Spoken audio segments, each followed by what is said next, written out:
Yo, what's good? It's Oddity, and welcome to another episode of The Craft, where we talk all things hip hop from my experiences, my opinions, techniques that I've learned along the way, my failures and shortcomings, ways that I've gotten better.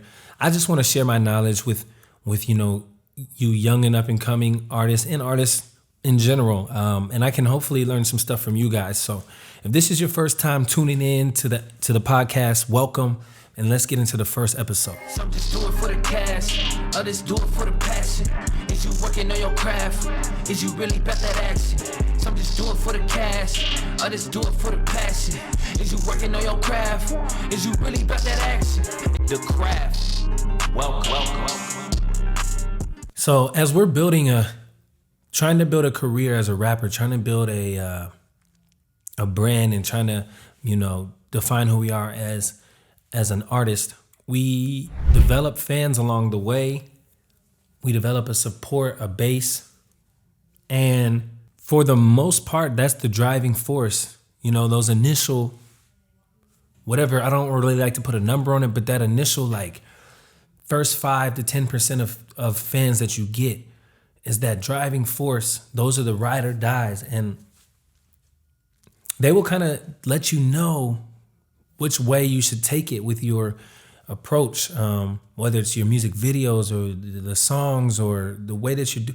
They will give you that feedback in the way that they respond and they like things and they comment and they reach out to you. And so I think in the beginning stages, it's easy to become influenced by that. But then as you see some more success, it's easy to veer away from those fans and their opinions and their kind of what they want. And I believe no matter what stage you are in the journey, those initial fans, that base of fans are super important, and you should listen to them within reason, but you should always listen to them because they are the reason that you are where you are.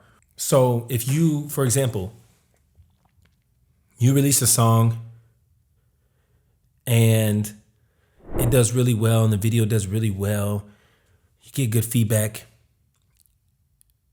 common sense would tell you not to then release a song that's completely different from that, because that first song got such a response that you should do something similar to build off of that, because that's how you stack your fan base.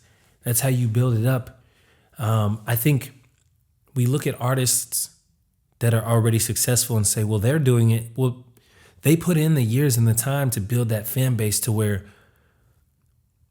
they can veer off of that and try new things because their fan base is big enough.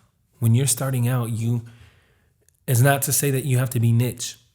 Like we talked about, you can be versatile, but it's like within what you're doing, when you're getting feedback on it, let's say you drop 2 completely different songs and one of them is more what you do and one of them is a little bit more experimental. Based on that feedback, that tells you, okay, maybe my fan base isn't big enough and solid enough and ready enough for me to release this experimental song or do something else like that. So maybe I should stick to the rinse and repeat and just keep stacking fans and support until my support is so big that it doesn't matter what I release. And I had to go through that. I still do go through that. I'm not where I want to be. So it's balancing that. I want to try new things as an artist with also feeding that core fan base what they want, feeding those core fans what it is that drew them to you in the first place. And I think the most recent example I can think of is, I remember an interview Joyner Lucas was doing where he was saying, his most recent album, he released it in a way where he was releasing certain songs before the album had come out, and he was getting feedback from the core Joyner Lucas fans saying man, I wish you would go back to the storytelling, where you were, and actually rapping and not experimenting in this new type of sound, because that's what drew us to you. And his response was, I'm ever forever growing, and it's fun for me to try things. And he's at a point now where he could do that. But at the beginning stages, he had to be what was building his support up the most, which was, lyrical storytelling, deep subject matter, clever wordplay.